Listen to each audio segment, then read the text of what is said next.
Hello, ladies and gentlemen, boys and girls, and welcome to Mysteries from Beyond the Other Dominion. I've always wanted to say that. Okay. How about you give it a shot? Okay.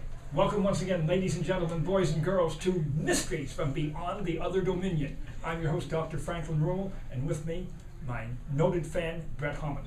Yes, Dr. Ruehl, it's a pleasure. I watched your show on the Sci-Fi Channel back in the day, in the early 90s, and I just wanted to ask you, how did that come about? How did you get the show on the Sci-Fi Channel? Actually, it's an interesting story. I had been trying to pitch my series to different network executives with nothing happening, but I was also working for the National Enquirer as a freelancer doing articles on UFOs, paranormal phenomena, cryptozoological entities, and the editor there I was working for knew the editor of a magazine called LA Style. Now, what would I be doing in LA Style? Well, they had a characters section, so my show was written up. A fellow was leafing through it looking for photos shot by his friend and noticed the article on me. Well, he and his partner were looking for someone to promote for a TV show. So we made some pilots, nothing happened. The other partner then landed a position as associate producer on the final season of Major Dad up at Universal.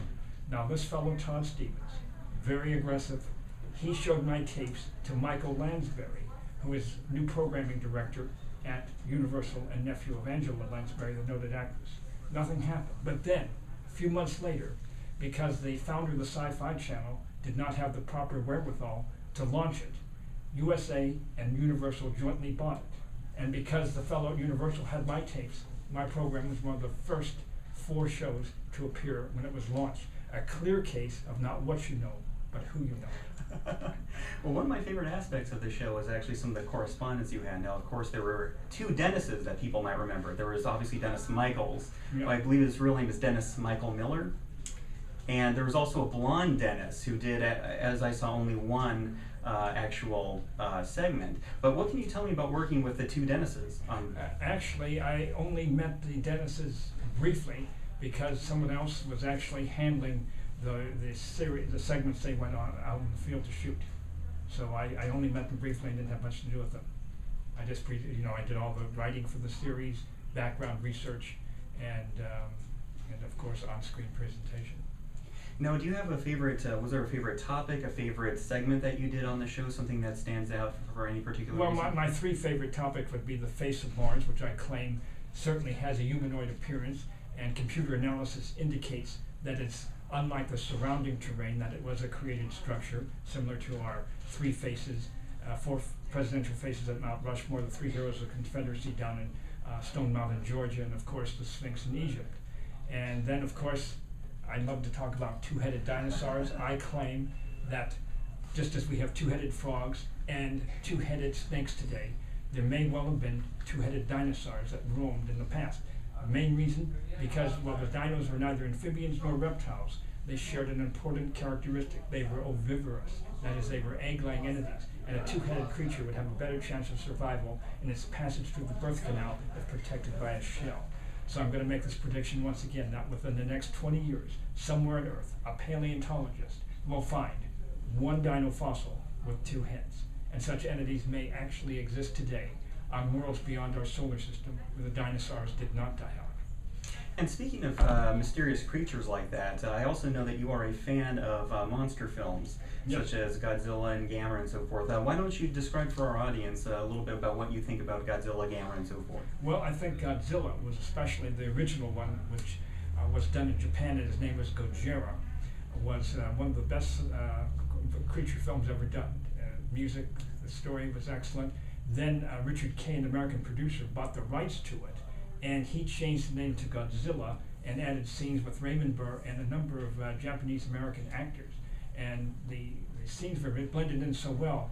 The only way that you can determine that where the American scenes are is that they're a bit sharper than the original Japanese scenes. But if they digitized that movie, you wouldn't be able to tell at all. It's a superb job.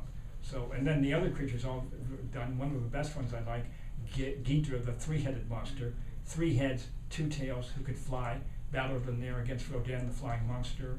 Of course, Gamera was the turtle who actually could pull in its arms and then rotate and fly in the air like a flying saucer. So they did a superb job in all of them, but my favorite is still Godzilla. Second to followed by Ghidra, the 3-headed monster.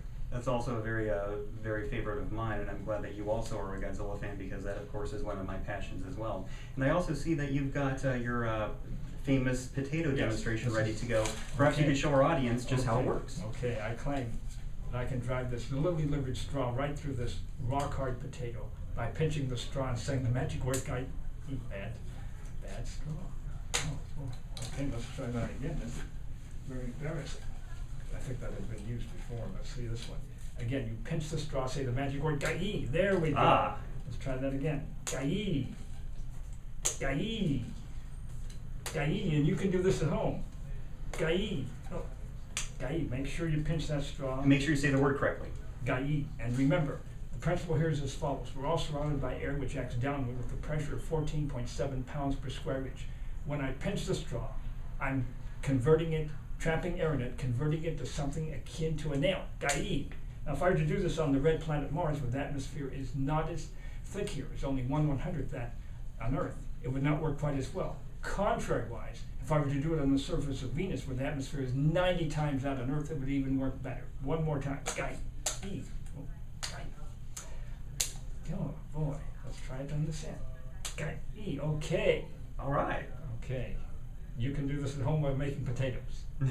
Make dinner preparation a bit more enjoyable. Yes. All right. Now, is there any final comments that you want to say to our audience? They'll be watching this, I'm sure, on YouTube and Facebook. Is there anything that you would like to say to our audience? I just would want to point out that I'm continuing to splice up my existing shows, putting them on YouTube, hoping that some producer out there will see it and decide that it's time to put me back on national TV. And my show again, Mysteries from Beyond the Other Dominion, treating the scientific evidence for UFOs and ETs, paranormal phenomena, cryptozoological entities, and anything else of an unusual and mysterious nature. Now, until next time, may the power of the cosmos be with you. Yes!